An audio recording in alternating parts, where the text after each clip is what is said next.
Hey everybody, while we're waiting for our guest, We have a little new music. Chris has got a little new music going. Here we go. This is about as low budget as you can get. We're probably going to have to pay for this, by the way. Because this is copyrighted music that we're playing on our podcast. Why did you have to say that? Why don't you mute it again? That's all right. Screw it. Not enough people watch this in order for us to use copyright anything. I'll just cut it out of the final broadcast. Why don't we send a quick tweet to Mr. Rakestraw? We go back on mute while everybody's waiting. We're waiting for Greg Rakestraw to arrive. We're going to go back on mute. Stuck so in you can just traffic. watch us. Stuck in traffic. Goodbye, everybody. How's it going?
Record this.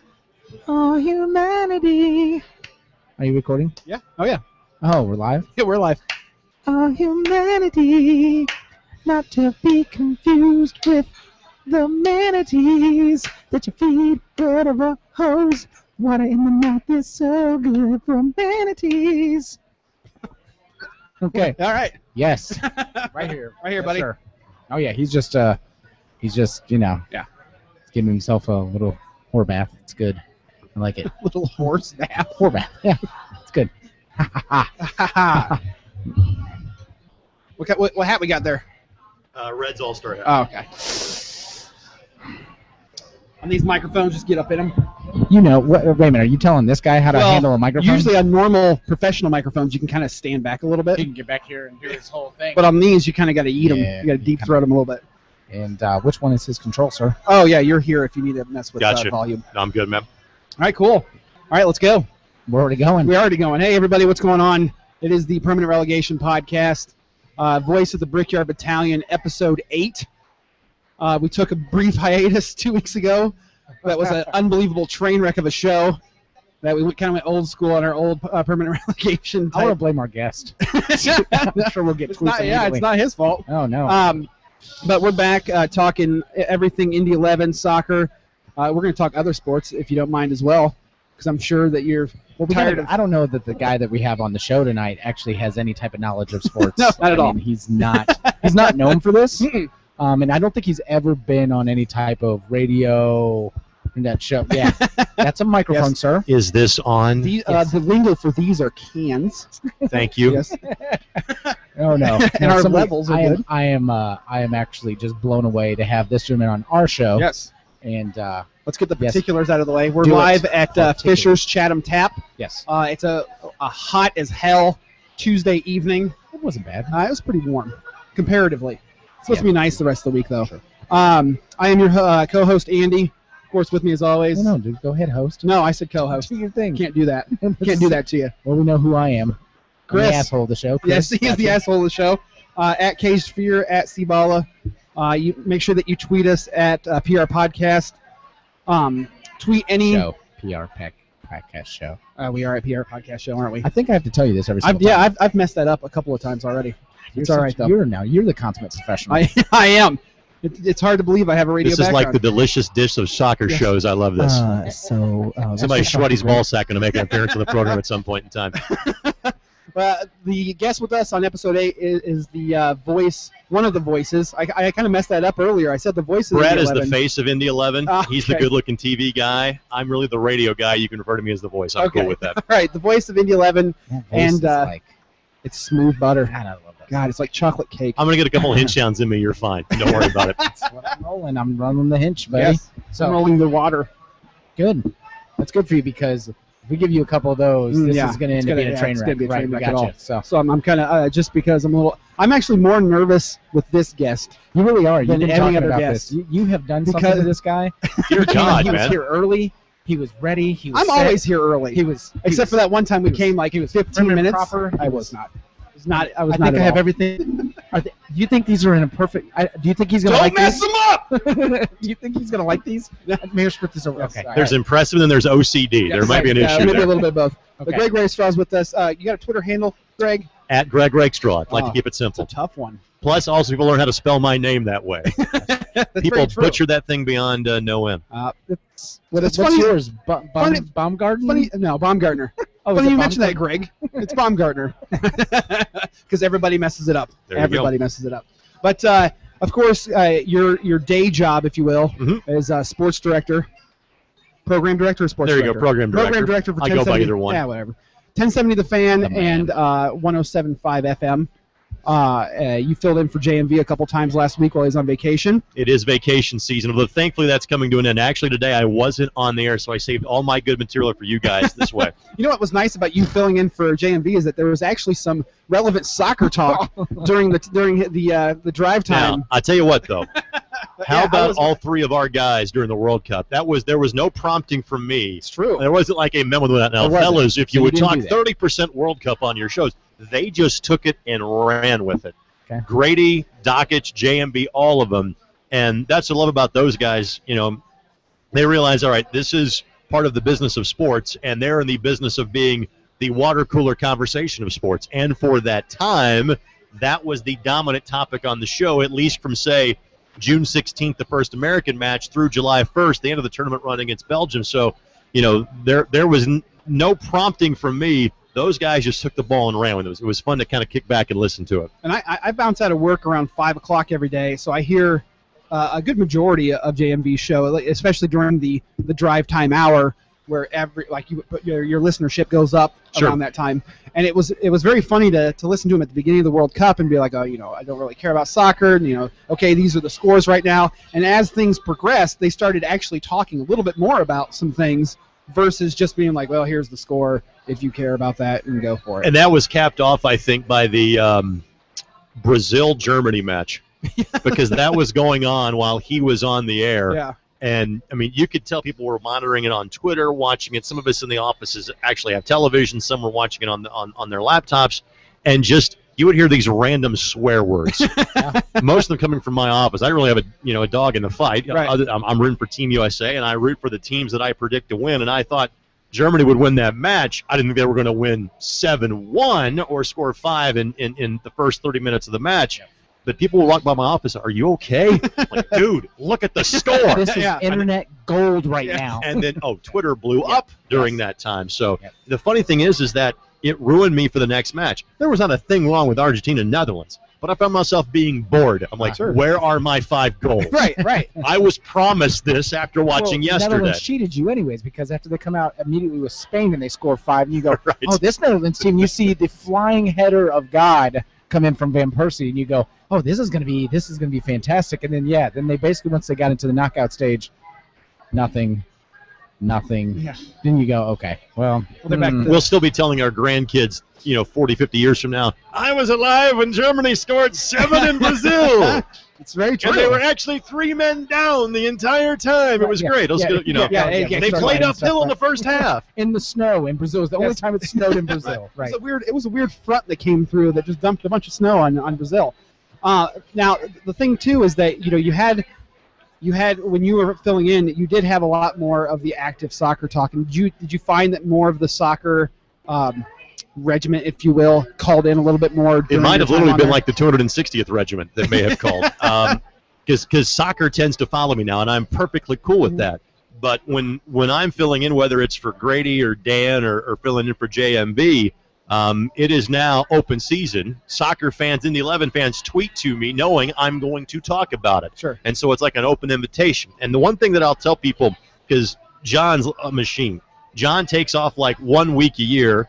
The last couple of times I've had to fill in for him, sadly, is because a family member had passed away. So he takes his 1 week off, and that's it, and he's in the chair 51 weeks a year. He is going to be broadcasting from the mic on August the 6th. For the midweek match to help drum up a little more interest, knowing Nice. that might be the toughest sellout on a Wednesday night versus a Saturday night. So we'll be there live from 3 until 7 o'clock on both 107 and 1070. And it won't be all soccer, but there will be a lot of soccer to talk about. So be down there and make some noise early. Well, I'll definitely be there. Are you going to be there? It's to be seen. And if memory serves you correctly, Yeah. if you bring John a beer, as evidence from the day before Yes. from Carb Day, Yeah. if you bring John a beer, you get to shout it on the air. So just go buy him around once the doors open at 6. You'll be fun. Well, usually down at the tailgates, you don't have to buy anybody a beer. You just have to bring it to just them. walk up and you're Yes, good to just go. walk up to it. Have you BYOB Get yourself a band. in the Get your BYB. It's fine. band. You're good. BYB band. Have you had a chance to tailgate at all before the game? No, and I will rectify that at some point in time, and maybe even for the next home match, because with my crazy schedule, I've had like a broadcast going every day Sure. before I actually have the match. Saying, don't you have to broadcast during the match? So you can't really come to tailgate and be like, then get on there with Well, no. WND TV and go, He's- hey. He's there at like 4 o'clock. He can go right when it I opens. think a beer Yes, might be there you go. the way I There you could go. Do you like Multiples are going to be in cheese? trouble. Starts Harry carrying up there. Right. Sorry, you start. Hey, Stoney, I got it. He kisses her on the strikes. Yeah, you get the rest. Right. Exactly. So, but that's one of those things too, is that when you're talking about the people that have been tweeting you and following you as the almost like the voice of indie soccer right now, Yeah. because you basically are. You're the voice of indie soccer right now. Tell us a little bit how you got to that point. Sure. It wasn't like I had the chance to play the sport growing up. I grew up in a very small town in southern Indiana. In fact, my 20th high school reunion is this Saturday night. I'll be going back as about 3.5% of the class of 1994, part of a class of 28 people. So not having high school, we didn't have high school soccer. We had youth soccer in the county, but probably stopped playing by the time you were 12. Now, I'll spin it promptly forward. My high school has been playing varsity soccer. This will be their 3rd year, and I had those kids at the match on Saturday night and sat them in the Brickyard Battalion. I heard it on the air where you were talking about that. Were you guys nice to them? You guys okay with them? He was there. I was there with the toddler. I work So for I- a terrorist organization that would not allow me to leave work to get there. So Retail. He has retail hours. Terrorist So organization. you were watching the broadcast, Absolutely. right? Oh, there you yeah. go. There you go, brother. That's the way to spin that. The nice thing about the Brickyard Battalion section in the fall season is that they're checking tickets now. So it's not come one, come at Right. spring season. It was come one, come all. Right now, actually, it says Brickyard Yes. Battalion. Even if it's a general admission, it says Brickyard Battalion, or it says East Stands. Well, it's on always your said seat. Brickyard That's always Battalion. said it. They but just never checked. So Right. you have people migrate throughout, and then you end up overpacked. People doing stuff that's causing some issues. Right. And then you get some people that really just should not be there. So, and then they're offended Like the because guy who you fell gotta over know- last week. So thankfully, the high school, I told them, I said, kids, get there at 6:30. Make sure you get a good seat. So they were like off to the right. So they were if you were facing the goal, they were on the left. If you're behind the goal, they're off on the right. Like the first 4 or 5 rows, great seats, wonderful atmosphere. And so I just wanted to show those kids, all right, this is this is what it's like here. I want you to kind of, see and just warn your parents. You hear some language you don't normally use at home, but everybody will have a good time. And by all accounts, they had a wonderful time. But to answer your question, I am kind of a child of the '94 World Cup. That I remember as a kid watching bits and pieces of the '86 World Cup because it was on NBC. Yeah. But the '94 World Cup was the first time that I was around the sport and really saw it. Then go to college and live on the same floor as several guys in the soccer team. Yeah. So that was kind of then the next introduction to it. And I've always just kind of followed it and watched. And I had a chance when I left radio in '09 and did TV full time for 3 or 4 years. I started doing soccer on television. The first soccer telecast I ever did was the boys soccer state championship game in 2009 featuring A.J. Corrado, Dylan Mayers, and, of course, Harrison Petts, who wanted to be an outstanding player. And he's going to go, he's doing his doctor thing as opposed to being a professional soccer player. Right. So I had a chance to do that match and then started doing some of the college matches for IUPUI, did some Franklin College stuff. Got to do I did the Division II semifinals for NCAA.com and just kind of started growing that way. And as I was doing that, I then started watching the Premier League games on Saturday morning and Sunday morning. So like a lot of casual sports fans, it is so much easier now to be a soccer fan because you have 5 years ago, the major games are on live and the West Hams of the world. 4 o'clock on a Sunday afternoon. You can watch them if you'd like to. And so it just kind of grew from there. And then I caught wind of what the Indy 11 were doing. And again, from the program director's side of things, myself and a guy by the name of John Griffin, one of our sales guys from our staff, both are somewhat of soccer nerds or soccer aficionados. We said, there's something here. We need to figure out from a radio station standpoint what's kind of the right what's our right level of interest? How can we kind of bring this team and this sport into the tent without saying overkill, losing Pacers fans, Colts fans that aren't soccer fans at this point? So we had a series of meetings in the fall with Larry, Lindy, and with Peter Wiltz, and eventually Tom Dunmore and John Kaluder and all the staff with the Indy 11. And we went to them and said, okay, fellas, we can't do every game on radio play-by-play, but we would have an interest in doing some or doing a weekly show. And they said, well, we can't do every game. We don't want to do the play-by-play, but we'd love to have a weekly show. Okay, great. Here's the idea. Here's what we would talk about. And basically it was like, we love it. Yes, we're doing it. Let's go. Right. And so which is how they work. There was very little negotiation. We like your idea. How much does it cost? We agreed on a price. Great. Done. Moving on. We can do this. Yeah. And then of the group with the Indy 11, I've known Larry Lindy the longest. I dealt with Larry when he was working with the Indiana Ice 10 years ago in the CHL. So we knew each other somewhat and kind of put the bug in his ear late last summer, said, hey, if you guys are going to do television, I have an interest. I have done some soccer broadcasts before, not an extensive amount, but probably more than anybody in town. Yeah. Let's talk. Right. And that deal got done about late January or February, and here we are. So you were kind of championing yourself to be like, hey, I can do this. I can make this happen. Right. I mean, I knew there were going to be things that I would be learning on the job. Right. And there are people that are, and I've said this, in many different forms before. For the average sports guy, I know a lot about soccer. But for a soccer guy, I have a lot to learn, so to speak. So there's still a learning curve as far as other guys that have done this for many more years before me. You do a fantastic job, because I got to say, I'm faking and BSing my way through this. That's what I was going to say. How much is coming in the earpiece? Okay, tell me the next step. No. I mean, especially with your knowledge of EPL, that's I got to say, your knowledge of lowering teams, who's there, what's going on. Obviously, that's a passion because that's the league that you follow. Right. Well, I'll tell you this: my team was Wigan. Yep. Any team that's just does enough to finish in 17th place every year, that's a motto I can live by. You're like just good enough to hang around. Nobody's expecting too much, and then if you overperform, then they go, "Oh, wow!" 15th place this year, season tickets are going up. So might get a TV deal. So we're having fun with this, and I remember being at the Chelsea Inter match last year, and our station suite. I wasn't working that night. Got to be a bigwig and sit at what would be the 50-yard line directly across from the television booth. So to use the American football terminology, on the visiting sideline. Sure. So you got to see the biggest piece of grass lumped up. Absolutely. Was that was the best spot. I saw players just throwing chunks at each other by the end of the match. So anyway, this guy in the suite next to me walked in wearing the 1-2-bet Wiggins shirt from the year before. Oh. And I just offered him a beer, and we had a hug. We had a bro moment, and it was cool. Knowing it might be a while before we got back to the top tier.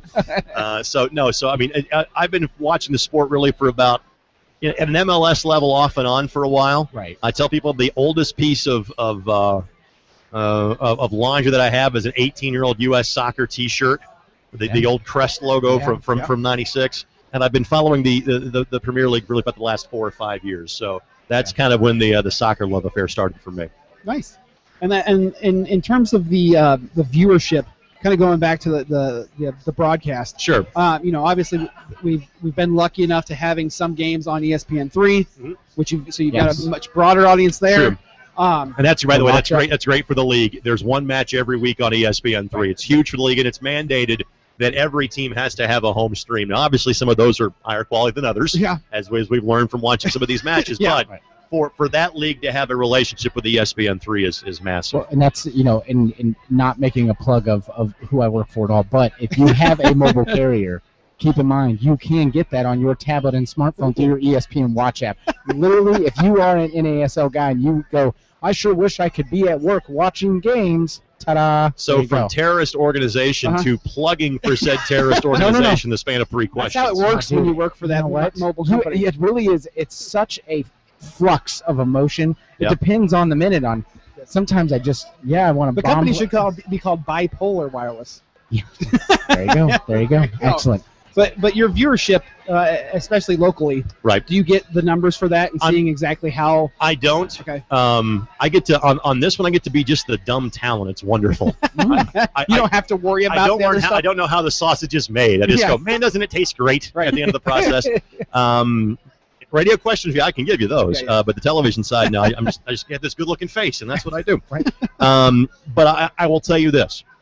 I have never had the feedback on any broadcast I have ever done in my life compared to the first night of the season.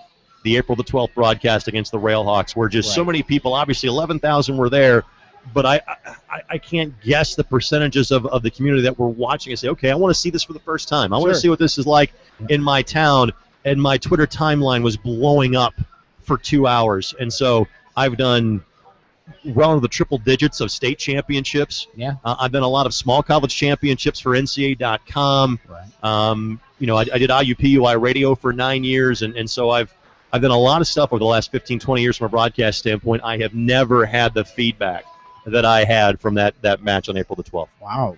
Which it was, we DVR'd it. Yep. And because we're at the game. Yes, because we're at the game. Wanted to now, see. so you know, fellas, there is a midnight replay, just so you know. Oh. No. I did not know that. Yeah, the midnight special airs after. No, I want the live. Unfortunately, the DVR's for. The ending remains the same every time. Unfortunately, but we do air it at midnight every time. So you want the live DVR version because it's more fresh. Yes, like it's like more fine wine and age. It's a little bit more. There's like 3 or 4 more hours worth on the DVR that way. Plus, you can fast forward through things. If Greg Rakestraw starts being boring, you just kind of fast forward through some stuff. Which never happens. No. Ever. No. So we have a Twitter question. Fantastic. Somebody's asking. It's from Derek. Okay. Hello, Derek. Derek Droger from the Drogonaut. What's up, Drogonaut? He was wondering, and now he said, what is Ben Spencer's goal to score ratio, which is pretty much the same thing. I think he means goal to shot ratio. Do we know? Not off the top of my head, no. Okay. Well, that's what he asked. We have to go off how many goals he scored. Which is what, 3 or 4 at this point? Yeah, because he scored one. He was on the All-11 the week before for scoring on the road against Carolina. Yep. Right. Had one against Ottawa. Right. Had one in the Open Cup match. Right, the one that he got the yellow card in the goal. On May 28th, right. Which we talked about. Yep. Yeah, that was funny talking to him about that. It was like, was that the most goofy? You know what I think he's asking about? His goal to score ratio of when he was here and decided to do some extracurricular activity. Are you talking about the poll of a 19-year-old? Always a dicey topic. I think 6'5", 19-year-old professional soccer player who can talk about being overseas at a bar. Yeah. Which is an all-ages facility, by the way, here at the Chatham Tap and Fishers, just so everyone knows. Let's just move out of this. Hey, Derek brought it up. Bottom line, Derek, I'm sure Ben does quite well. Thank you for your interest. We understand that you're extreme as shit, as you have made mention here, but let's just leave that alone. It's very true. So, it's very true. All right, anyway, back to the real So let's do Ask a Radio question. You've got Soccer Saturday. Yep. Sometimes here. Yes. at Fisher's Next Shadow. time will be the opening day of the Premier League season, August 16th. Nice. Okay. Yep. I like that. I'll be here for that. And then the other ones are just live downtown In the studio, right. So I get to On the dress much circle. as the way I was when I walked into the building tonight, going, we're going to be on camera? Okay, I got a clean shirt. Hang on. And then we're good. What kind of feedback have you gotten about that soccer-centric show since you started it? It's tremendous. And it's one of the, we pitched the show to them as a weekly show, and we said, listen, there's a couple different time frames we think we can do it. If you want to do a weeknight show, we can. It'd be 7 o'clock, 8 o'clock, 9 o'clock, and we'd have to move it around because of other programming. Like, for example, all this week we have an hour of Trackside, the racing show, then the Talk of Gas Now with Donald Davidson, May until 9, leading up to the Brickyard 400. So we would have said, okay, you're on this week Thursday night at 9 o'clock. Not exactly a great listening time when it comes to radio. Or if you take Saturday morning, there's two things. A, you're in one of the rare time slots on our station where I could go to you and say, I will never mess with your show. You will be on the same time every week of the year. And we tried to wink, wink, nudge, nudge, say, please take this time, because that way we're not messing around with your time slot. And because of the uniqueness of soccer, in that it is a habit for soccer fans to get up at 7:45 every Saturday morning and watch the best Premier League match that time and then be ready for the 10 o'clock window. If you're on at 9 o'clock, you're leading into that 10 o'clock window. This is prime time for you. And everybody nodded their head and said, yep, that's when we're doing it. So that part has been really good. The fact that He's a damn genius. when we push for, not my first rodeo, so maybe it was soccer, but not in terms of radio. Did he just call me son? You did. I kind of think that's interesting from a guy who's barely older than me. I like this. Right. I really like this. Cheers. There you go. Yes, thank you. Not first rodeo, son. I'm gonna mark that down. Sport bastard. You got it. You got it, Skippy. All right. So, the other thing too is that, you know, at first we're like, okay, should we push for a lot of phone calls, push for a lot of tweets? And like, no, we need to let this thing grow. We didn't really kind of put it out there for phone calls or for a lot of Twitter feedback till about 2 or 3 months in. And we waited until the World Cup. And the last 2 or 3 weeks of the World Cup, we would make sure we saved a segment for, all right, your World Cup thoughts, your Twitter questions, whatever. In the last few weeks, we've been getting 3 or 4 phone callers during that time. This week, we had kind of a smaller time frame. Did get some tweets and one very bad photo of DeMarcus Beasley from like 10 or 12 years ago. The GQ photo shoot. Yep. You remember the Landon Donovan era? Mm-hmm. Not good. Yep. So that's why I didn't retweet the American Outlaws of Indy for that. I'm like, he doesn't want this perpetuated in the Twitter sphere. I'm just going to let it die with me. So we had a couple of tweets. I showed him live on Saturday at the game. I said, hey, DeMarcus, what do you think about this? He was super excited. But you just said you weren't at the game. You missed. This was me being. Never mind. Right. Just Sorry. keep moving with just it. came through. Yeah, So anyway, that's so the feedback has been outstanding, and there's been the occasional, you know, nobody listens. I'm like, well, the ratings would say otherwise. the world. So I'm not a big fan of those that speak for the masses. Mm-hmm. If you want to say I don't like it, okay, cool. I appreciate that. And my guess is, of all of our list of programs on the fan, there's probably a few of them that you don't like, and I get that. I'm cool. I understand that. Right. I don't like the guy that says nobody's listening. Well, Nobody watches soccer. That's stupid. I bet you they kind of are. Just a guess, because I'll go back to when we had the press conference. Hillbilly voices we make whenever we make that reference. And I'm from Southern Indiana. Trust me, That's I can hilarious. top those. Nobody likes. I can make some moonshine runs for you. We're good. But I said this way at the press conference to announce the show as part of the goals for Indy and the McDonald's Ball Kid thing back on March the 11th. Yep. I said, listen, I am a soccer fan, but I would not be making this decision if I didn't think people would be listening. Right. This is a business decision. You're not going to come out and waste your time and waste sponsorship money and all that. This is we're in the sports business, and I think the soccer business is good and good enough to be on a mainstream radio station. And again, saying that 3 months for the World Cup turned out to be the right idea. It is an interesting, aside to listen to soccer fans obviously really champion their sport and say, this is why soccer is great. And you do have those extreme ones. There's like soccer is the only sport, just like you have football's the only sport, basketball's the only sport. But you see a lot more of the people that are like, I don't like soccer. I don't see why it's popular. It's boring. It's dumb. Versus the soccer fans that are kind of being like, well, why don't you come watch a game? Why don't you come do this? Right. And their soccer fans are still fans of basketball, football. Not really baseball, but other sports. Right. And they'll try to kind of get on the side of we can have a part of this group and not just be this elitist group that has been in the past. Well, I think those that are non-soccer fans, there's a lot of them that are threatened by the sport. There's and that's what you kind of fear what you don't know. And so that's why you have the reactions. And again, and for those that don't like the sport, again, I'm fine with that. For example, a guy on our staff, Tony Donahue, and normally those that are the non-soccer fans tend to skew older. Tony's like barely 25 years old. So he's one of the few young guys like, you know what, it's just not me. I don't get it. But I love the fact they said, you know what, I wanted to see the U.S. do well. Good for you. Very, very cool. Not a soccer fan, don't care, but I want to see us succeed. And I dug that. And again, not every sport is for everybody. That's okay. What's cool about the sport in this country is the fact that it seems to grow every 4 years. And again, it gets more people in the tent on a regular basis. So that's a good thing. One of the best sound bites during the World Cup, too, was from Dan Dockich. The one about where I think you probably know which one I'm talking about. You guys Dan has like 38 great sound bites a day, so you got to be specific. You guys played it multiple times during the World Cup, right? Where he was talking about how in the hell is soccer not the most popular sport in the United States? There's no media timeouts. Yep. You're done in an hour 45. Yeah. Don't ruin this and Americanize it. So Dan was getting mad when they were giving him water breaks. Yeah, and what are you doing? There's no fall over and die. There's no referee like timeouts for instant replays. So you're not staring at a referee's ass for 10 minutes. You got to remember, this is a guy that has to spend all that time filling time on ESPN when they're killing and filling for instant replays. And I do that on a smaller scale. I get it. I understand. Right. And that's the best point. It was just saying it lasts. I mean, there's continuous action throughout the thing. And I do think that's part of the growth of the sport is the fact that as we get busier and busier in life, or maybe just our attention span gets shorter, you have somebody for, say, listen, 2 hours, and once you got to the knockout round, at most 2:45, but you could be done in 2 hours. I can commit to watching all of that. As opposed to a baseball game, which is 4.5 to 5 hours. At minimum 3 hours. College football, 3.5 hours. Yeah. And I think the sport that maybe can draw a parallel closer to soccer is racing. Formula One, no more than 2 hours ever.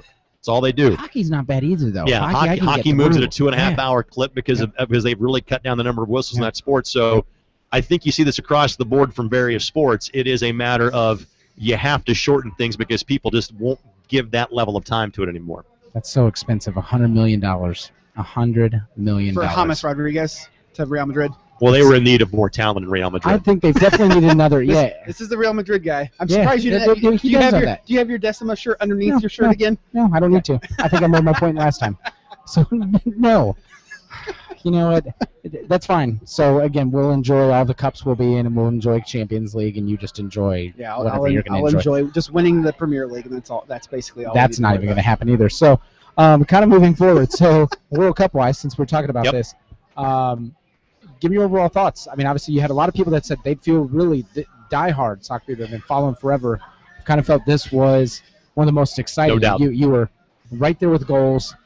You had some incredible moments, incredible last-minute goals that went in. So how are your feelings on the World Cup overall compared to some of the others? I thought it was tremendous. And I don't know if I'm enough of a soccer nerd to sit here and say, well, it was better than 2010 because of this and better than 06 because of this. What I will say is that you had moment on top of moment. Like when you watched ESPN throughout their coverage and saying, here's our top 10 goals of the tournament, and they kept getting better every time through. You had so many great moments. You had kind of the mid-round PKs where – no, I'm nursing that boy. So I'm too busy yapping. Yeah. Round of 16, round of 8, you had a lot of shootouts. Then you really didn't. And so kind of when you got to the semifinals and championship, when you say, listen, I want to see the best team win. I want to see it won in 90 or 120. Those things happen. Yep. You had your upset story in Costa Rica. Yep. You had your great moments for CONCACAF with the U.S. and Mexico getting out of that group. You had your upsets with powerhouses like Spain and Italy, England, all being sent packing, before the round of 16. But yet the best team still won. Germany was clearly the best team in the tournament, and they still won. So you kind of had a mix of everything. And the event that I try to tell people that the World Cup was like is like, folks, I can make a lot of comparisons to the NCAA tournament. Yeah. Except we get fired up for the first 4 days of the NCAA tournament, okay? The first 2 weeks of the World Cup where there's a match on all the time throughout the course of the day, that's like the first 4 days of the NCAA tournament. But yet you can also draw the parallel. Usually there's 1 or 2 Cinderellas that make the round of 16 or the round of 8. That was Costa Rica. And usually it's the heavies by the time that you get to the Works Final itself Four, out. and look who those Final Four teams were, all of which had a championship pedigree. Yeah. I thought it was a great tournament. Well, I was trying to think of stats, the times where it was like every team that was in the round of 16 won their group. Right. Everybody in the round of 8 Oh, had round their of 8, group sorry, winners. round of 8, Yep. yeah, had their all group. the runners-up got sent back in the round of 16. So if you had one thing you kind of took away, because for me, I found it interesting, there was something that actually transpired throughout the entire World Cup that by the final had completely changed in me. And so for me, being a Real Madrid guy, I'm also a big Cristiano Ronaldo fan, and it started with being a Portugal fan actually from Luis Figo days. Back and love those guys. And Deco. I go back to the Christopher Columbus days as a Portugal fan myself, so I know he's not from there. I made that reference on Twitter once. I mean, he got some help from the Queen to find the whole hemisphere. Being the That's history cool. guy, I was just going to let that go. I'm like, it's Greg Rakestraw. I'm going to let him go. So, I know he's not from no, there. I understand that. No, so it's been really, really hard because you've had this perpetual kind of battle, which is a good thing. And like right now, you've had it in NBA. You're who's better, Kobe or LeBron or Right. Mike and LeBron, whatever. Well, you've had this in soccer now with Ronaldo and Messi. Right. But Messi playing on Barcelona, obviously the biggest rival, is kind of like a whole Peyton Manning, Tom Brady thing. That's a better Good. marketing for me. That's outstanding. Because as a Real Madrid fan, you hate Barcelona. On the other end, you would hate Real Madrid. So you could go back to the NBA mid-'80s Bird and Magic. absolutely. So, but something happened throughout the World Cup, and by the final, there was something that was said, and it was, does this tarnish Messi, or does this make him less than Pele? Does this make him not as good as Maradona? That's the Dan Dockich Americanization of the sport and I right just there. sat there, That's and an I sat American there. sports stock It statement is. right there. It is, and I sat there, I was aghast because when you have such what ethereal, a magisterial challenge. My Ray Hudson here. Do you ever watch BN Network? Yes, I do. Okay, I have so BN Ray Hudson, Sport, yes. Oh, my God. Ray Hudson. Hudson's the best thing that's ever happened. I'm the in dork soccer. that turns into BN Sport to watch the championship and not the other leagues. That's There you just go. me being the All right, Anglophile hey, no, that I that's am. all right. That's So- okay. But to hear them say this when you have such an incredible player and a talent like you're going to hardly ever see, Right. and then to hear this that in some way he's diminished if he can't, as one man, get an entire team to beat out 32 other countries in the world to win a World Cup, that makes him a lesser player. Welcome to America, soccer. Yeah. You just hit right there. And so instantly, I had a newfound respect because watching him play and knowing the pressure that he's under, because he's getting it from his own country, though. Right. You got to think, with Maradona, you have a pressure upon Messi, and it started making me think of the Ronaldo thing. Did you guys read the Wright Thompson piece, ESPN.com and ESPN the magazine, about how because of the political unrest and the terrible human atrocities that were going on with the dictatorship in '78, how that group that won in '78 in their own home country is basically not talked about? That if you walk into any bar, any restaurant, there are pictures of the '86 team. That is the team we can get behind.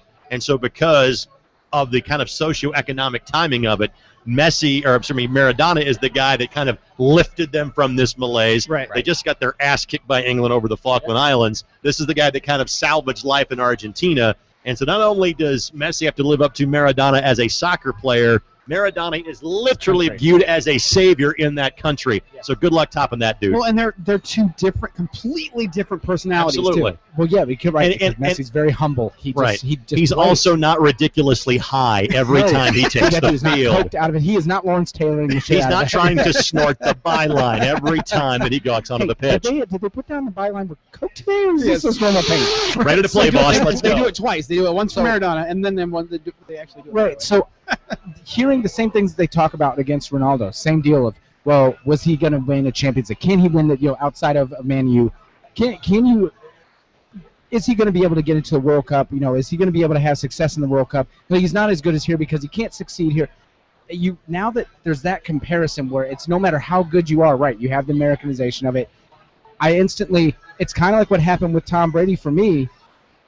It's impossible to not respect that guy. Right. What he does, he's so damn good. Right. And so is Messi. And at this point, yes, Barcelona games, if it's Real Madrid, sorry, Messi, you got to go down. But I want to watch him more just to appreciate the beauty. And for whatever reason, I don't think that Ronaldo faces that same pressure because I don't think the expectations are as great for Not from his Portugal country, right. as compared to Argentina because Argentina has that championship pedigree. For Portugal, It's great they can be a player on the world stage. Right. Obviously, they had to be disappointed not making it out of the group stage. That was the expectation. But for Messi, it was almost, all right, it's in South America.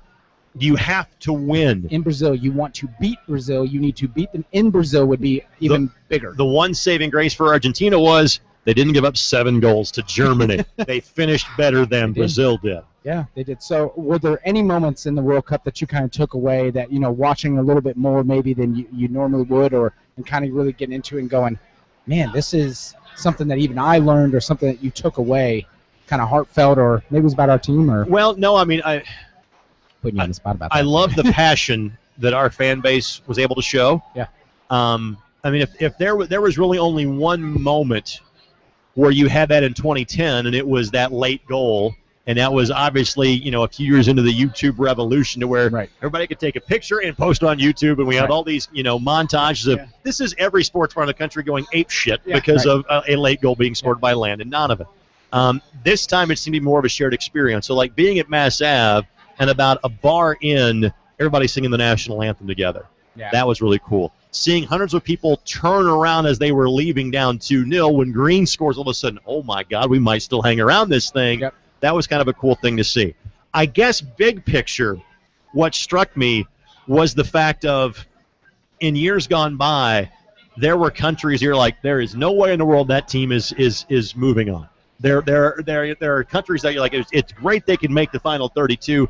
There is no way that they could be competitive. Well, look what Algeria did. Yeah. Look how well Iran played Argentina. I mean, my God, for about a minute and a half, I felt sorry for Iran. Yeah. Then I remembered who I was feeling sorry for. I was like, forget them, in probably a little bit stronger language. Yeah. Right. So, but I mean, there was only a couple, 3 teams going in. You're like, there's no way that those teams can be competitive. And frankly, even those teams were competitive. So to me, there is now better depth across the world, and it shows the spread of the game around the world, the fact that these top clubs internationally scout the entirety of the world, and so even these smaller nations, this guy plays in the Premier League, and this guy plays in La Liga, and on and on and on. So that's what struck me, kind of big picture. Well, and it's something that we talked about on the last podcast, was England's failure. Obviously being the Premier League. Right. Every player on England's national team plays in England. But look at how many, I don't have the exact number, but my guess is at least half of the countries in the World Cup had a player that plays in England. Right, I get that, but it's the rest of the team there too. Right. Plays elsewhere out in the world, in different places of the world. Right. Yeah, in different teams, and so they have those different competitions. But when you look at England's team, do you see a bunch of star players? No. I mean, and so again, I think. I mean, this was the first time they've been out of the group stage since, 58, something along those lines. Yeah. But yet they haven't won one since 66. And so when you look at their roster, you're like, yeah, we know all those guys because this is the league that most of us tend to watch. Right. But their better and headline players are the guys that are on their way out, like Gerrard announced this weekend, retiring from international football. They've got a lot of guys that are kind of in that boat. So I think they're somewhat penalized by having the best league in the world, by having the deepest league in the world, where there are greater expectations on England when, frankly, the talent level isn't there, which is why so many nations are represented in the Premier League. Sure. And they'll probably get to that point, at least in the youth, where they will try to get people out into different teams, into different leagues. Sure. Where are you getting that information from? What makes you think they're going to do that? Because the FA said... mentioned something about that. I don't know who the person was, but I remember reading something about saying that the youth leagues, like the U18, U21s, are actually going to start trying to get people into other leagues and get that deeper competition. So they have to be good, though. Yes, they do have to be good. Right. You're not just going to go jump on it and let it go, or Bayern or Dortmund, right? Right. Or even a Bayern Leverkusen, right? Right, exactly. So, what about you? What was something you took away? I think it is being... So we didn't get to talk about this part. Yeah, being a relatively still a newer soccer fan, like 2006. 2006 is basically when I started really watching soccer. And so it was a 2006 World Cup. You thought headbutts were common in the sport. Happened all the time. Right. Like Andre the Giant is killing it for France right now. But it's and having watched a ton of Premier League games, and now with you having watched a lot of La Liga games with Real Madrid, getting to know the sport being an Indy 11 fan and just really going into that culture instead of being more of a bystander, just kind of watching and seeing everybody be passionate Right. about it, being that part of the passion, going down to watch parties, going to different events with friends and even family, where I was like getting my dad to watch games, which he was just like, yeah, I would talk, hey, did you watch the games? Like, yeah, I actually kind of watched a little bit of the game, which he's definitely not a soccer guy.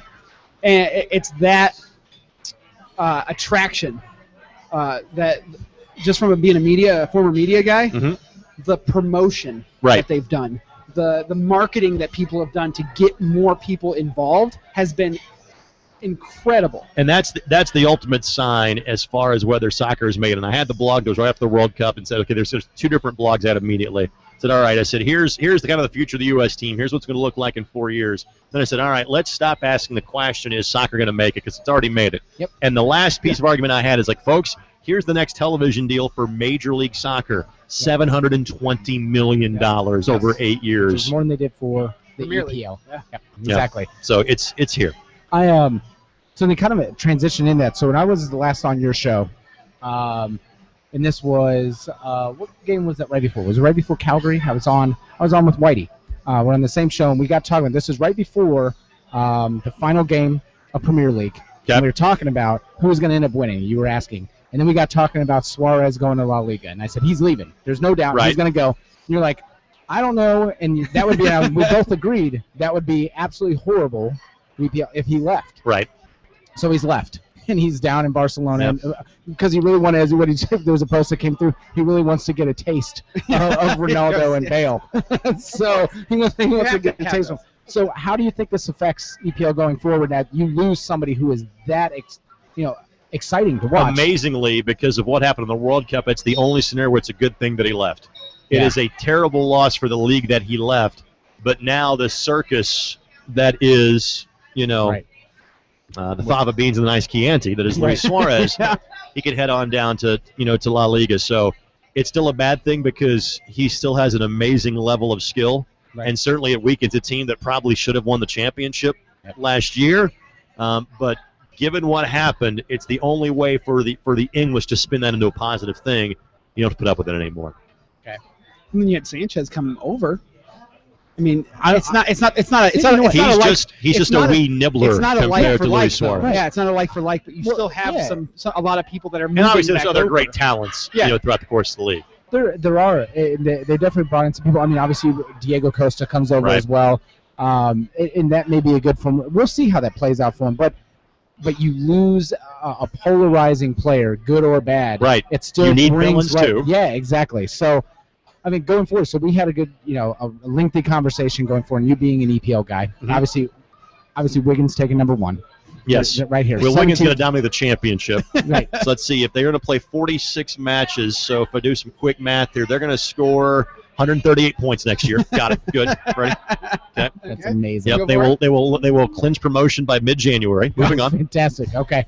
So they'll pull a Bayern of the championship. They'll just have it wrapped up in order to be promoted by It's just only how to play more games. We'll give you 3 points here. All right. So with the moves that have happened, obviously our buddy who is on is a giant Arsenal fan. Him being a Man U fan, like foil hat Arsenal. Like basically Arsenal could do no wrong at this point. Arsenal is going to be the best, and it doesn't matter what logic you speak. You go fourth. You will finish fourth again, and you will finish fourth after that. He just foil hat. He's given me links before of certain referees that call more cards on Arsenal games than any other gets more red cards than anybody else, and he literally. I blame Arsene Wenger for that. That's just me. Right. So he says that's the reason why. He goes, it's because of him. They give him. So, how do you see this with the moves that have been made? What's kind of the most surprising moves you've seen come over? I don't know if I'd say surprising moves, but I think the clear favorite is Chelsea. I mean, they are absolutely loaded. I mean, you get Mourinho, you're like, we're going for it. We're going to win interstellar planetary domination. Right. And so Chelsea's got to be the obvious favorite. Man City is rarely going to be outspent by anyone. Right. Obviously, I think Liverpool takes a bit of a hit. And so literally you got to go Chelsea 1, Man City 2, I'd say Arsenal 3, and then can Man U kind of catch Liverpool for that fourth spot. And then what Everton did was nice. Yeah. It's nice to see Everton playing in Europe. But you got to think they're more of the perennial 6, 7, 8, 9 than really being in the 3, 4, 5 discussion on a regular basis. And so there's not any one move other than Suarez leaving per se that is notable. Just knowing that Chelsea is opening up the coffers and going after every seemingly top Spanish player that isn't going to be playing for Barca or Real next season. Well, and that's what's really funny. Or New York FC. Well, there you go. Yeah. Or bring back Akkad. No, because he wants to play for Orlando. Yeah, okay, no. Yeah, that was interesting. He gets his own part of the park at Disney. It's yeah, cool. exactly. So I kind of find that interesting. It goes exactly with the signing today for the James Rodriguez thing. It's, I think, an exorbitant amount of money. I think it's overpaid. I think there's absolutely no reason to pay him that. You've seen a lot of people that have had incredible World Cups that does not translate. But I think it's interesting and it's telling when they asked him, what do you think about going to Premier League? And he said, no, I don't think I'm ready in my career for that type of physical play. I think I'm better suited for playing La Liga, and which is really funny. But you have ability to play. Obviously, you want to go to Real Madrid. But if somebody in England had put out I guess nobody's going to put out that type of money that Real would put out. Yeah. So, well, let's face it. Okay, you've heard me say on here that the English Premier League is the best league, hands down. Doesn't mean the best teams are in England. But they're the best. There's better depth in England. Absolutely. What the 10th place team spends in England is triple what the teams spend that are in that same position in Italy, in Germany, in Spain, wherever the case may be. Yeah. And so, if you go to a Munich or a Leverkusen or Real or Barca or PSG, places like that, you're almost going there thinking, I'm going there because of the Champions League, not because of the league. If you're going to England, you're going there for the league. Right. That's the reason why you're going there. Yeah. It's very true. And you have, it's really weird. And I think that's one of the reasons that NBC actually spent so much money on broadcast rights for that league, is because you don't know what's going to happen. Right. You do have the top 5, 6 teams that are about the same. I mean, the fact that the Man U misses the top 4, that hasn't happened in our generation. That you don't think that's going to happen back-to-back years. Just one bad year. That's all it is. Yeah. Right. And it was. I think they've earned a bad year. I think it's okay. Yeah. Agreed. It's rough, but you do have. You don't have that type of parity, except for La Liga last year, where you had Atletico. Again, Atletico is and look what happens. We'll take that guy, and we'll take that guy, and we'll take that guy. You have that one chance. Let's not let 10 this years. happen again, shall we? It's true. I just can't deny any of that. So, I'm excited for that. I mean, the thing is right. It's same deal. We always go into the season knowing, all right, beat Barcelona. Last year was a little different. Beat Barcelona. Win La Liga. Right. Biggest thing. You're exactly right. You're 100%. It's Champions League. We've got to be the European powerhouse. If you have $1 trillion worth of players, you better do something. So yeah. Well, here's the thing too, though. So there could be even still a little bit more of a shift, as I don't think Real Madrid is done with getting rid of players. Yeah. I still think Di Maria. I still think Kadira are gone. I think they're going to Premier League. They're more than likely to go to Arsenal. Right, exactly. So that leaves which is good for the league. That's really good for the league. Yeah, it is, especially coming off of he had a good World Cup. Yeah. He had a very good World Cup. And Di Maria, same deal. I think it's probably heading up there as well. You have an extremely exciting talent who's fast, brings a level of speed and vision. I'm okay with him staying or leaving, but I don't think he's staying. There's no room anymore between Cruz. You have Bale, Ronaldo. Now you have James Rodriguez. Unless you can start training him to be a striker, you go, there's no midfield play because Xabi Alonso's not going away for at least another year or two. He's going to be back there. So where does he play? So you have to get rid of a Di Maria because he plays the exact same. It's got to be. So if it goes there, I think that helps. But it's going to be 1-2 race. The latest again. Today is Di Maria's could be going to PSG. Well, that's Cavani wants to go to Premier League. Cavani wants to have that striker role in a more aggressive league to play against some of the.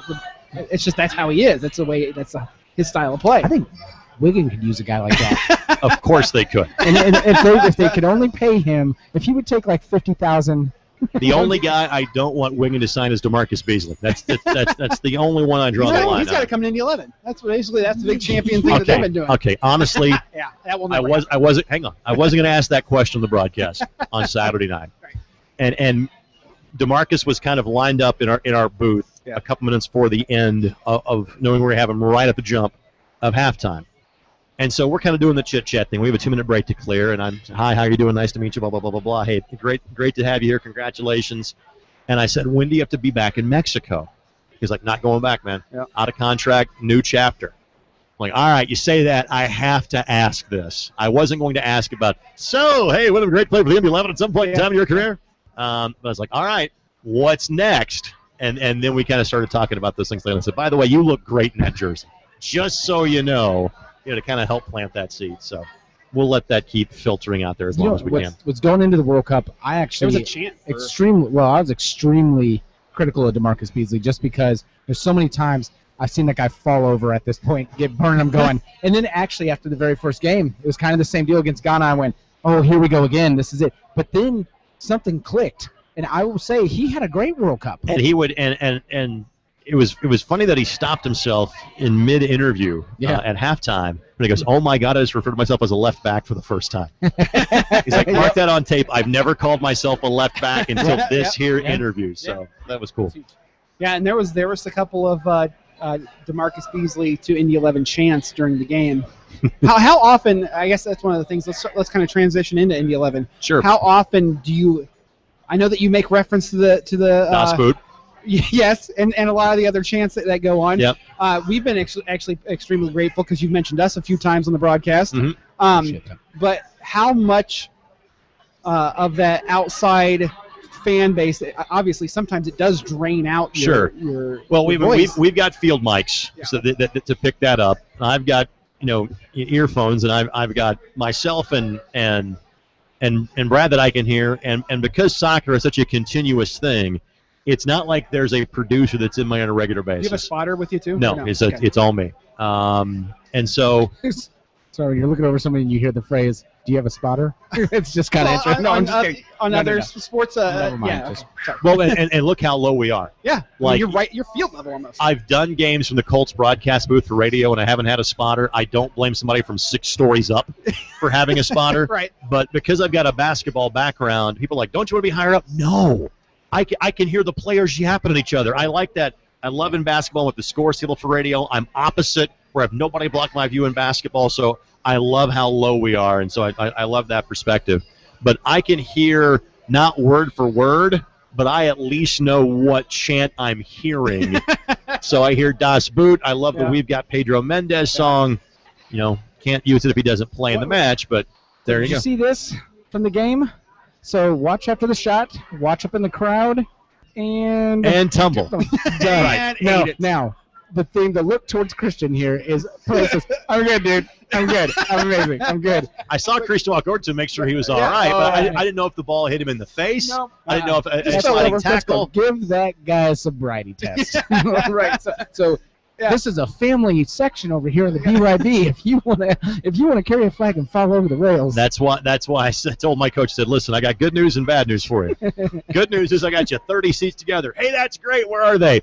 With the biggest, loudest, meanest bunch in the entire stadium. Yeah. I said, you'll be cool with it. The kids be cool with it. Warn the parents before they come, and they seem to have a great time. Best chant from yesterday or from Saturday's game was when the opposing keeper wasn't taking goal kicks. Yeah. And the BYB started chanting, "You're not gonna take it." Nice. that was perfect because it's those organic chants Sure. that come out of nowhere Right. that are the best. Now, one of the other things too about your broadcast partner, because you talk about Brad. Yep. Has he had any previous broadcast No. experience? I mean, with us? he's done some television work. No. No, and he's wonderful.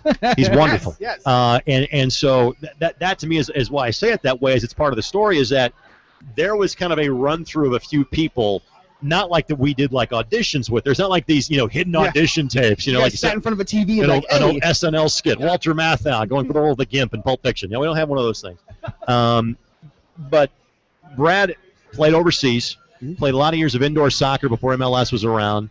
And kind of comparing notes as to previous lives, I was the PA announcer for the Indiana Blast in 1997. He's like, I was the keeper for the Rockford team that year. That was a small group that were watching those matches on a regular basis. But he played overseas in Denmark. His coach, Rose almost coached DePaul, so he has a great knowledge of the game. But he had done some television projects, but had never done like a match telecast before. So I'm like, I'm a little worried about this. met him at the at kind of the photo shoot that the entire team did at Channel 8 and MyNDTV about a week before the exhibition game. So like the last Monday in March. Right. Had a chance to meet him, and I'm like, all right, this is going to work. And then from the first broadcast on, I'm like, dude, you're really good at this. And so like he'll ask me like at halftime, doing all right? Yeah, you're doing great, man. Anything? No, keep it up. You just keep doing you. You're going to be fine. So we have a full-on bromance going. No, life is good. Yeah, and he's been great for us on Twitter. I know he's kind of bounced some stuff back and forth with us on Twitter, and he retweets a lot of stuff that we put in there. The funnest thing that I've seen from Brad that he's done is that first game. You could tell the nerves were there. You could tell he was didn't know what to say, didn't know how to interject, didn't know when to interject. He knew how, but he didn't know when. Right. To interject because he's basically color. You're just straight commentating. And now, if you watch the game from Saturday, he gets pissed. He's like, I don't even know what they're thinking out there. Like he gets so angry and he gets that coach hat on and he starts to coach during the game. Here was my big concern because when something bad happens. Yes. I apparently have this internal switch that knows if you're going to say something, you're going to swear, so just stop talking. So that second goal goes in the 89th minute, and I just go blank. Yeah. And I hear Brad going, shoot. I'm worried about, I'm like, stop saying it because you're going to say something else. Yeah. I'm just waiting for the bomb to go off on live television, and it was nothing more than shoot, thankfully. Are you guys on a bit of a delay or no? No. I mean, not enough where you can change it. I mean, literally, there's the transmission to get from downtown to Channel 23 to out. But there's no dump button. If he said it multiple times, we might catch the second or third. But the first one is out into outer space. But I think that's a very good. You guys have become a very good team together. Yeah, especially with him getting emotional. I guess it's okay. Him getting emotional now. now that he's getting emotional, that's where we don't need the FCC. That's what I was talking about on Twitter. Hey, everybody. Hey. But something called Sun and flipped off by Rakestraw. That's right. It's just like the same thing as far as terrorist organization. Hey, come buy a free phone within a 3-minute span. How'd your stand-up go the other night? It went great. Yeah? I had a good time. Good laughs? You did some stand-up down at Crackers. I know. I did. Actually, it was a great show. I was in the back. I was heckling the shit out of you. You just ignored me. Like pretty much this entire conversation. You know what I'm glad about? It's not me this time. It's you. You're just throwing softball. Usually I'm the one you're setting me up, brother. I'm usually the one that gets shit on, and now you're getting shit on this time. I was literally just thinking that. So somehow transitioning back to the stand-up. Pete the Planner, Tracy Forner, Mark Boyle, myself, and Pat McAfee. And Scott Long, who's a national touring comic, is actually one of the writers for some of Frank Caliendo stuff and Rob Riggle stuff as well on some of the NFL pregame shows. Amazingly talented guy. This is the third year he's done this, and I have been out of state. I was doing stuff for ESPN3 the last couple of years in North Carolina with some baseball, and so I wasn't available. And he moved the date, and by no means for me. The idea was I'm going to move it to the weekend before training camp so McAfee can do it. Right. Nice. And so Pat was there, and so I said, all right, here's the deal. I can't do both shows. I can do the late show, which originally was going to be a 10:30 start. A week out, it became, hey, we're starting at 10. Okay, dude, I sign off the air at 9:58. So literally, I took less gear, I had like all just notes that I could just literally leave in the booth. So as soon as the game is over, I take off the headsets, race down to the field. Brad interviews Ricky Hill. I'm getting my IFB in, getting ready. When I'm there, they tell Brad, okay, last question, you can go to Greg, and he'll start talking over highlights. And so we have all that done. And then we're yapping, 9:58. As soon as I take out my earpiece, take off my jacket, throw down my microphone, see ya. Head out to the parking lot and take off.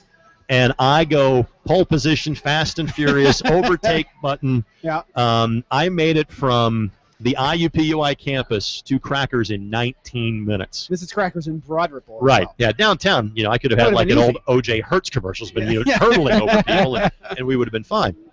And so made it there, and I was worried about I knew they were going to put me on. The order was I was going to go before McAfee next to last to give myself some time. I actually got there before the first comedian went on. Oh, nice. So I had plenty of time to kind of chill and relax, and we had a great time. You don't want to follow McAfee, though. Never. That's why you want to be his lead-out guy. Yeah. No doubt about that. Did Carlos Mencia come on and steal your material? I just heard about that. I just heard about this? I made a because it's not like I've been following Carlos Mencia's career. Yeah. You know what I mean? Wow. So I brought something up and like, dude, he's blackballed, man. Nobody because literally I saw a picture of him, and it was when Lavelle Crawford. And what show's Lavelle on? Help me out here. He's on a very popular show these days, like a Netflix show or something that I don't watch. It's not but he was in studio with JMB a couple of weeks ago, and it's like he's a comedian. He's also on a very popular show right now, and I'm sure there's people screaming at their laptops or their. I got it. What's Lavelle on? Oh yeah. What's he? What's he do? He does live internet radio as we're scrolling and thumbing through. That's okay because it's a podcast. No sponsors. Yeah, nobody cares. Fuck the FCC. Yeah, wait, hey. You're like Dave Blaney's car on Sunday. He's sponsored by the color black. Yes, exactly. It's Always Sunny. Sponsored by Flat 12. Yeah, he's on Tosh Point and It's Always Sunny in Philadelphia. Breaking Bad. There you go, Breaking Bad. Yeah. Breaking Bad. Yeah, there we go. he was. He was the dude. Exactly. That was your shit. The guy. What are you doing? The guy who laid on the. So anyway, because I made a comment walking out from like one of our dress rehearsals. We actually had dress rehearsals with these a couple, 3 times. I'm like, man, Carlos is looking pretty skinny. Lavelle, on the other hand, has been stealing all of his food. And Scott looks at me and goes, well, the reason why Carlos is looking skinny, the dude hasn't been working because he is a notable joke thief. So I actually brought up Carlos because when you walked into Crackers this weekend, they kind of had like the advertisements for the future billings. Mm-hmm. Yeah. So Dave Attell was on one spot. Yeah. Carlos was on the other, and there was this real good-looking dude from Last Comic Standing. I'm like, what does this guy know about being funny? If you're funny, you've had something either terrible happen in your life, you're a fat guy, you've got like a third eye that's off to the side or something along those lines. Right. You learn to be funny to get by, to compensate for something in life. If you're good-looking, you can't really be funny. You've never had to struggle in life because you've always been that good-looking guy. Right. Yeah, exactly. So that's very I was true. able to bring up Carlos in the routine, by the way. So that's the only way you can be funny? You have to be a big, fat, ugly dude? Oh, that's one way of being funny. I'm just kidding. Wait. This blank stare. Like, where's this going? No, I'm just I don't kidding. know where this is going. No. No, the Carlos Messina. No, it's funny that because there's been other comedians. We're big Joe Rogan fans. Joe Rogan. And Joe Rogan busting that dude out just point blank during his set. Really? Walked up and goes, "You just fucking stole that." Yeah. He goes, "That was already done." He goes, "You're a fucking thief." I believe it was at the Laugh Factory out in California. Ravaged him, and then Carlos Mencia's he was whatever. And so no, it's really. And there's a because I'm a big stand-up fan as well, and there's a documentary about comedians. Yeah. Where they point blank ask Carlos Mencia, "Do you steal jokes?" He's like, "Yeah, fuck yeah, I steal jokes." He's like, "Of course I do, yeah." But it is an unwritten rule to not steal jokes. Of course. But there are comedians that sit and go, and especially for like openers and features where there's a joke that maybe they're working on they can't deliver. Right. And I'm like, for example, glad that we had a kind of a final run through on Thursday for 3 or 4 of us, and because while doing things at a different level, there is some overlap between what Mark Boyle does for a living and what I do for a living. Yeah. And so they're like, okay, what's the order here? Mark's going for me. Okay, great. I knew there were things that he was going to touch on. I'm like, okay, then I will go in a different direction and talk about something else. And then what you're able to do is you're able to kind of play off of somebody. He made it a big deal of saying this. I made a big deal of saying that, and then compare and contrast the two. So, on a side note, my favorite Mark Boyle commercial ever was with Rick Smits back in the day when he's like, Rick Smits, and Rick Smits thinks that he could do. I could do color. I could do it. Mark Boyle's like, no, Rick, I don't know that you can. No, I could do color. Trust me. And still, I remember as a kid cracking up because Rick Smits saying he could do color, and I'm like, oh, the Dunkin' Dutchman. I remember when Rick Smits' son came into Best Buy when I was working at Best Buy like 6 years ago, and he was probably a 10 or 11 and he's now years old. 7 feet tall. He was taller than me at like 10. Yeah. I'm like, how old's your son? Oh, he's 10. And imagine 6'4". I went to college with Rick's wife. She's 5'4".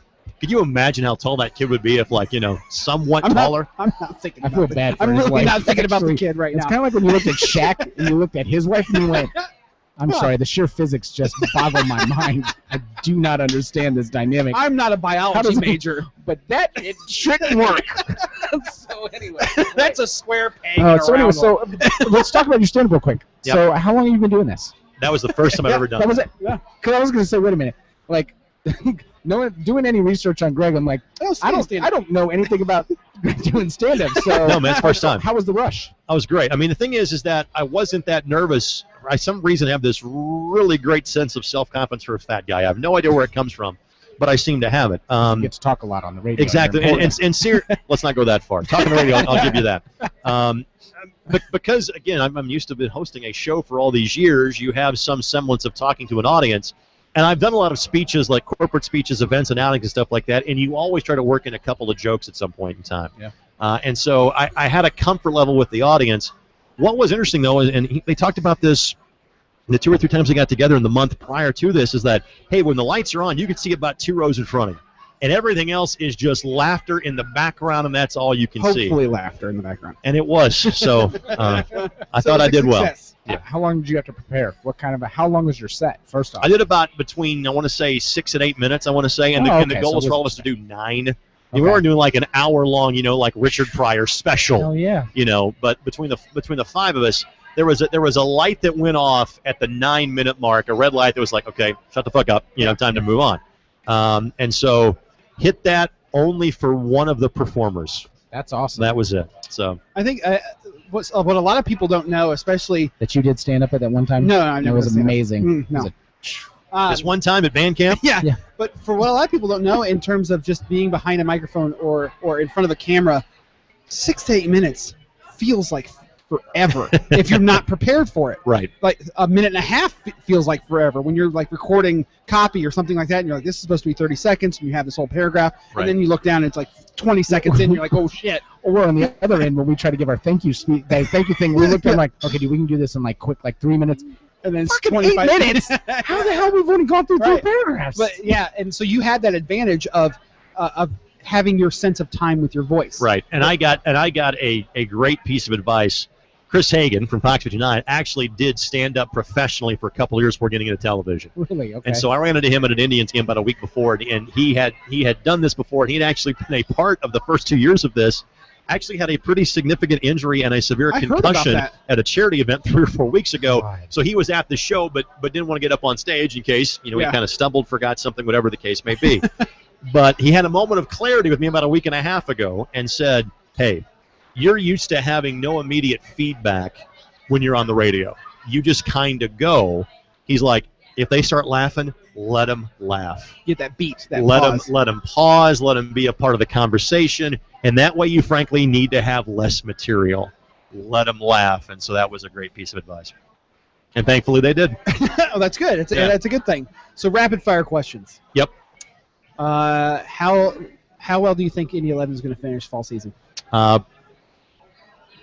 I know it's just 2 games. Right. They've looked okay first 2 games. My guess is somewhere in the middle of the pack would be my guess. Somewhere in that 3, 4, 5, 6 range. Better than spring season. Yep.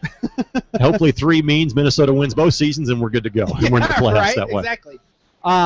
Best interview, worst interview at your entire career? Ever? Yes. Worst interview is Lou Ferrigno, the Hulk. Interviewed him as part of the old days of Larry Lindy with the Indiana Ice. Did you not see Jason Segel get choked out by that dude? We should be careful. Exactly. Come here, little man. And obviously there's a hearing impairment there that didn't make it make it a very good interview. But the old days of the Ice, man, they'd had Manute, God rest his soul, Manute Ball, playing for the Ice, Tanya Harding, all these people, and didn't get to interview Tanya. Had Manute in studio for like half an hour. So within the span of 3 months, we had Manute and the Big Show in like the same chair in our studios. No doubt. Yes. In our studios downtown. And so Lou Ferrigno and Bob Huggins, who I assume was drunk. Just a pretty safe assumption. Good chance, yes. Those are the 2 worst interviews I've ever been a part of. And best, the late Rick Majerus was always my favorite interview. 4 questions, 25 minutes later, thank you, Coach. And was, no matter where you were from, would always have a kind word for you. And we would talk about, where are you from? Indianapolis. You been to Irena's recently? I mean, he would just rattle off every other restaurant downtown from his days around here. So miss that man. Great guy. I've actually, on the way here, I was thinking about that whole thing. Like the common question is best, worst. Have you ever been in a situation in an interview where you literally are sitting there going, I fucking just want to end this right now. I want to end this, like not just like it's just a bad interview, but you're just like they say something or it's just going in a particular way. You just go, I was in Like- college Yeah, and doing radio at the University of Indianapolis. that's how I feel right now. Thank you. I'm just Man, kidding. you set him up for it, I didn't you? did. Thank Oh, you. No, I was just God. kidding. Oh wait, here it is. Okay. There's So here we go. There's that pause he learned from Chris Hagan. So anyway, and see, there's the laughter. Works like a charm every This guy's time. fucking good. Who, me or you? Best show ever. There you go. So, sophomore in college, University of Indianapolis, and we would always do like the women's and men's games were double headers. And win or lose, the women's coach was always nice and gracious, and would take stupid questions from stupid college kids on college radio. Well, we knew not to interview the head coach. Just passed away, Royce Waltman, a few years ago. That was at Indiana, or a few months ago. That was at Indiana State, and many years as a above assistant at IU. If they'd win, we got Royce on. If they lost, we wouldn't get Royce on because we knew his temperament and listen, we're going to set you up for failure if we have you on. One of the academes at the university didn't exactly catch that concept. So a vice president sent, I think this is the early days of email, sent a note saying, hey, you need to have Royce on the broadcast, win or lose.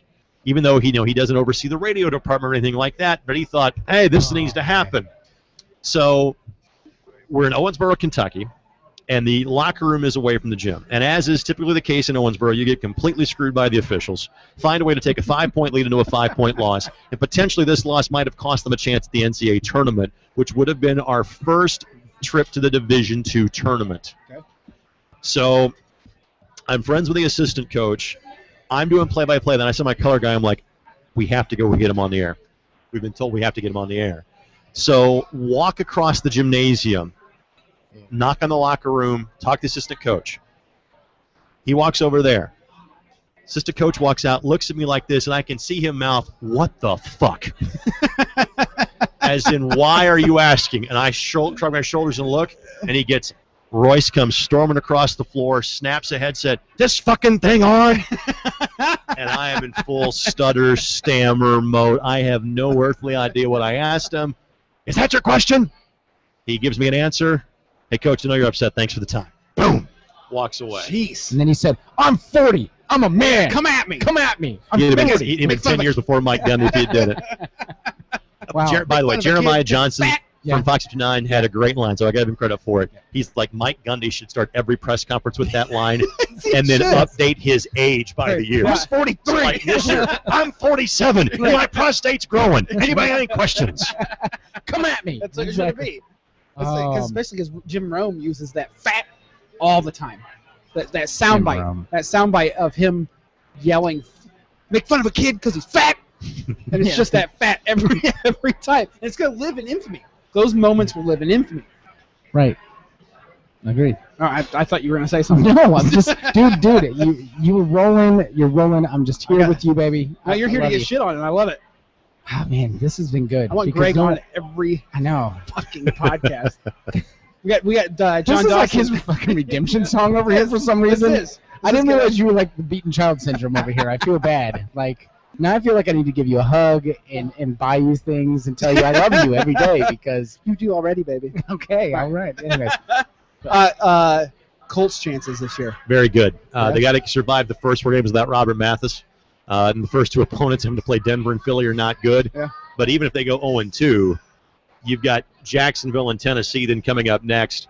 People are making a lot out of the fact that their schedule isn't that tough. I look at a lot of the teams that they play that had down years last year that you just go, tell me playing at Pittsburgh, at Dallas, home to Baltimore, those things are all at New York Giants. Those are all going to be tough games. I don't care what their records were last year. Those Giants teams would be will way all different bounce team. back. So way different team. now, Yeah. it's not a great division, so they're in a relatively easy division. You think there's almost a minimum of 5 wins playing Houston, Jacksonville, and Tennessee. But I still think the remaining schedule is quite difficult. But I still think the Colts will be the AFC South champs. And again, now the bar for them is, can you make the AFC title game? Can you get past Denver or New England or hopefully both? But that's the company that they keep now. Well, yeah, because I mean the thing is Denver has actually had some great moves. I think obviously defensive wise. Denver has basically said, folks, in 2 years we're going to be 1-15. We Yeah. don't care. No. We are loading up for the next 2 years. Yeah. Enjoy it, and we're going to make you buy season tickets in 3-year chunks. Yeah. Knowing that an awful year is coming the day that Peyton steps away. because we're literally cutting everyone else from the team. Oh yeah, there'll be The absolutely dude that wears a bucket to games will be our starting quarterback in 2017. That's Jacksonville Buy your last year. season tickets Good now. to roll. Exactly. What are you looking up over here? I'm looking up, is there any overlap between Indy 11 home games and Colts home The games? second preseason game, August 23rd, is the nationally televised game on CBS where the Colts play the Saints and the Indy 11 are at home, and I forget against who that night. Ottawa. There we go. And I was just kind of curious to see on the same weekend. So there's going to be some games, some home games on the same weekend as a Colts game. Yeah, I mean, there will be plenty of those, and when the Colts play on a Sunday and the Indy 11 play on a Saturday night, expect Oliver Luck to be in attendance. Oliver is, Oliver, and for those that don't know, Oliver worked with Bill Peterson, who is the commissioner of the North American Soccer League. Bill and Oliver worked together at the end of the NFL Europe League or NFL Europa. Those two guys worked together, and so that's part of why Andrew was over in Europe and became such a Bayern Munich fan and such a fan of the sport in general, was because his formative years were spent over there while Dad was working for the National Football League. So Oliver basically has a ticket offer standing whenever he wants to come to an 11 game and has basically told Bill, get me seats during regular season games because I will be here on Saturday nights to watch matches. I think the coolest thing, too, in terms of attendance, of Pacers playoff games, you had the first playoff game against the Hawks. It was the same night, I think, as an Indy 11 home game, and they still sold out. And to me, the great mark for sports in this town, period, is the fact that there have been many times in the 11 and the Indianapolis Indians have been up against each other, and the 11 have drawn 10,000. The Indians have drawn 8,000 or 9,000. In other words, there's room for everybody here at the table. So it's as much of a socioeconomic statement as it is a sports statement. Great job the Indy 11 have done as far as getting people and butts and seats. One final thing for me that's kind of important. Not just kind of a transition. So you're a sports guy overall, and obviously we're approaching the time of this year. New season, football. Yep. You a fantasy football guy? I tend not to be, just because I get to go out and talk to the players. Okay. I get to go out and be around them. Team, you better not screw up tonight. Right. Guys, I hear that from players all of the time. And the thing is, guys in the locker room play fantasy football too. Yeah. So they're fans. They get into it. But should I draft you? Yeah. I don't know. You going to draft me? Myself. I actually sat myself. I got to host a show with Reggie Wayne for 2 years, every Tuesday. And invariably, Reggie, love you. Love the Colts. You're on my fantasy team. Yeah. And they'll be like, you think I'm going to try more because you're my fantasy owner? You think that means a hill of beans difference to me? Yes. Now, when a 4-year-old girl said that, it was a different story. But okay, so you kind of avoid it at this point. I wouldn't say I avoid it, and I've played it in the past. Right. But you have to draw the line somewhere. All right, so you gonna ask him in the league? Is that what you're trying to do? No, dude, that league is done. You cannot get in this league. I don't care who. There's no chance for promotion, no chance for relegation. No, it's done. So you're telling me the permanent relegation podcast fantasy football league does not have promotion or relegation? I'm not even in it. No. All right, you're up before me, then that's fine. Yeah, exactly. Yeah. I get that. This reigning champion, and the video that he did with on a Colts helmet, and I poured money all the money stuffed in the helmet. I was doing the bird. Come on, I just won. Well, the Dirty Bird is often associated with the Colts franchise. Former Colts great Jamal Anderson coined that dance back in '98. He did. Yeah. Absolutely. When he scored 3 touchdowns against the Colts in '98. Yes. Exactly, with Christopher Columbus from Portugal. Right. Or Chris Chandler. One mistake. Oh, Chris Chandler. Yeah. Who's been the most surprising fan of the Indy 11 in terms of celebrity lore? Well, there's Andrew Luck that was there for the Tampa Bay game April 19th. Right. And not surprisingly, Bjorn Werner being from Germany, he and Christian Neek to become very good friends. And so Bjorn has basically been at every game. Good question. It's interesting. It seems there's a lot of love amongst the television community for the Indy 11. Bruce Kopp of the Channel 13 Morning Show is a massive soccer guy. His son's going to play at IUPUI next year. Was the Mental Attitude Award winner in the state finals this past year for Avon. Chuck Lofton, massive Indy 11 guy. Todd Clausen from Channel 6 loves him some soccer. Chris Whitlick is very much a soccer guy at Channel 8. So there really is a passion for the sport. Tracy Forner, every time he sees me Saturday night, dude, you are killing it on the play-by-play. I'm like, thank you, brother. I appreciate that. So I'm not sure if there's any other than the couple of guys I mentioned from the from the Colts. there's a big media crush as far as people liking the Indy 11 and people liking the sport. That's kind of cool to see. Most surprising thing is Pat McAfee hasn't been to a game yet, and that guy's a big soccer guy as well, who has said But before, he is a jet-setting type of dude. yes, I mean, he was just on NFL AM and the ESPYs all last week. Right, exactly. So yeah, it's one of those things where I know the Brickyard Battalion have been trying to get him because of his personality, Right. to get him to just sit in the BYB one game. I think now that training camp has started and everything's kind of getting to that point, I think it's going to be. We're trying to think of the Colts off off weekends and when we could do it. Check the October schedule. If we're home on October the 11th, that might be the game to get him because they play on October the 9th. Yeah. That might be the one remaining chance to get Pat at a game. That'd be pretty good. I tend to have the schedule memorized about 3 games out, and knowing when I need to be here and knowing when they're home and road. I think they're at home on October the 11th because they're on the road the last 2 weeks of the season. So I may have to put in a recommendation to Mr. McAfee that he shows up. There is no game on the 11th. My bad. Saturday the 9th and Saturday the 16th are both away games. Right.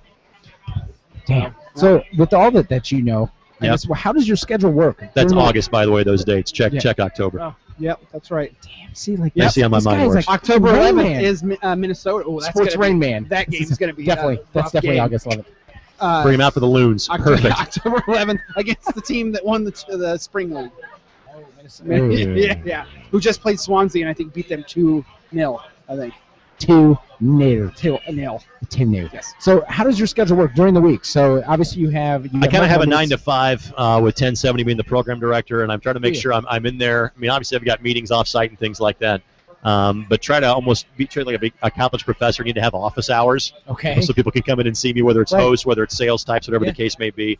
I generally Friday nights for high school football, I'll work with HTSN this year and doing more high school football. Saturdays, lots of Indy 11 games. I'll kind of do some college football around it. Sundays, Colts post-game show. So during the fall, I work 7 days a week. Now, again, I make good money doing it, but I do work 7 days a week. And then usually I'll try to maybe do one other night, like some soccer, some volleyball, high school, college stuff like that, like Monday through Thursday. So you get to see your wife. How many hours? My wife a still week? thinks I'm skinny. Oh, we've been married so long. We've been married Did you use that for on the stand-up? You should have. That's a solid joke on the a stand-up. variation of Okay. it, basically. Okay. We've been married for 15 years. I think my wife and I actually spent like a total of 2 years together. So it's probably the why we're still happily married at this point in time. Final question, Yeah. and it's from the Twitterverse. The Twitter Yes. sphere. Richard. Hello, Richard. Yeah, you know Richard. Richard asked, at this point in the season, who would you give your top players nod to? Ambersley. Yeah. I'd give it to Ambersley. Just because he's been asked to do a variety of different things. And I think, I mean, he's third in the modern NASL in goals with 24. He's first in assists with 18. I think he's better in more of a creative role and trying to set up guys like Cleberson, Spencer, and Smith. But he's been asked to play more of a striker's role because those guys have been missing. Smith didn't get here until May. Spencer missed the first 2 games. Cleberson's been hurt. So I think Ambersley has been the guy that, and obviously he's the leading scorer. I give it to Ambersley. Okay. So, and on a scale of 1 to 10, Yep. how shit is this show? With me, take me out of the equation because that instantly drops us 3-4 points. I right? would say So- a 10 because this show is the shit. Actually, it's more of a shit show.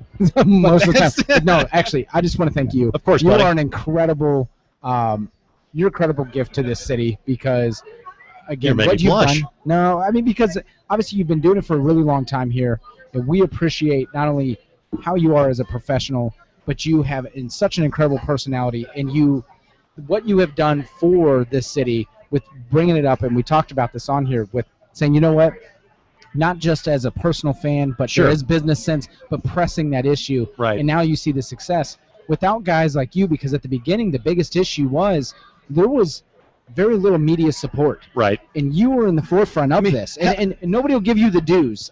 Thanks, I appreciate they that. may not- Thank you. But you have done this. So just to have you sitting here and it's kind of be reversed, although I kind of still feel like it was Soccer Saturday with Greg Rakestraw. It is weird to be answering the questions. I'm usually in the other seat, you know. And not having a producer here. But I just say thank you very much because course, buddy. this is more than an honor. for Sure, me. man. Appreciate it. Anytime. And it goes to show, too, that just your work and the Indy 11's work, we were one of the first media outlets that actually got access to, like, Peter and Jurgen and some guys right after they were announced. Right. And you talked about your business sense and your sales guy. I was a sales guy for the Indy Star, and that's ultimately how I got introduced to Peter, because I saw a little blurb that said, "Oh, Indianapolis might have a soccer team." I was like, "Well, I better go in because I'm a soccer guy. I gotta go talk to this guy." And talking to Peter, talking to anybody at Indy 11 knows that it starts from here, right. It goes up, and they haven't lost that, even though there's 10,000 plus fans sure. at the game every time. Well, it was you would hear the season ticket numbers last fall. You're like, that's pretty impressive. And even as somebody that wanted to succeed, I was surprised by that. But what really drove the point home, and it was just kind of happenstance, I was filling in for JMB on October the 1st when we were live at the Rakestraw, and it's announcing of Honda, and Christian rolls in the Accord or the Civic, or whatever they were driving that day. And I've been out there for plenty of beer garden concerts at the Rakestraw. I've never seen that place that full. Yep. And I'm like, all right, there's something here. Even more so than what happened 2 months before that with the Chelsea Inter game. Indy 11 was a part, but that was sold by Chelsea and Inter. It was great for the Indy 11 to be a part of it and kind of show the grassroots support. But it was when it was a standalone Indy 11 event, and you had like over 1,000 people at the Rakestraw. Hey, there's something here, and then that's when you jump on board. It's funny, actually, little side tidbit. Today when we got Annalise's new pilot, we were over at Honda, Fisher's Honda. And it's funny because I had my shirt on, and they're like, this is interesting, because we're taking a photo for the Facebook thing. I was like, you should probably tag Indy 11 in that, because since you got Indy 11 and Honda, this makes sense, right? Yeah, exactly. Anyway, but no, thanks for supporting us, having us on your show, talking about us on the radio, because we want obviously as much free pub as we can, because we never now buy that he anything. knows how I really am, he probably would totally rethink having me on. Yeah, he'll be like, make sure you check out the Permanent Relegation show. Andy's great. There's a phone call going to Mason as soon as this is over. Yeah, exactly. Who are these two fucking dudes? You put on a microphone. I swear, if you ever put them on. Yes. But no, next week we have John Dawson and Brad Ring on the show. 2 weeks. 2 weeks. Sorry, 2 weeks. Which means the show gets exceedingly handsome, which is always that's actually one of the reasons I didn't podcast. shave. Because I got mad at Dawson for shaving the porn stash. The trash stash. Oh, man. So I'm just gonna shave all this off, leave the Wabash stash, and get ready to go. Wabash stash. No, so we'll be back then. Yes, we'll be back on the 5th. I always want to thank Fisher's Chatham, Downtown Chatham, all the incredible support. They always are one of the first immediately to retweet, to keep up to date, and obviously with Premier League and soccer starting back up here very soon, obviously your 7:45 breakfast. Breakfast here, and we'll be here for Soccer Saturday for opening day, August the 16th, September 13th, September 27th. So those will be the times we'll be here. You know how to get a hold of us Chatham. too. So we'll be to hop on or just crash it. I'll just crash it. I'll just come show up regardless. Yeah, exactly. I'll show up regardless. Just check us out, PR Podcast Show on Twitter. The shows are always available through iTunes, SoundCloud, YouTube.com, YouTube.com/Permanent Relegation. Right. So you can watch our beautiful faces every Saturday morning. Yes, sir. 9 a.m. Exactly 9 a.m. Soccer Saturday with the man. The man. He's now a legend. To me, he's a legend. So. And you can always check out Greg's blogs on 1070thefan.com. You're going to stop. Are you going to still write about some soccer stuff? Absolutely, All right, cool. I'll mix in some college football here shortly, but I'll keep writing about the 11 all season long. Remember, Gabe don't give a shit. Anyways. All right. Hala Madrid. Glory, Man United. Always.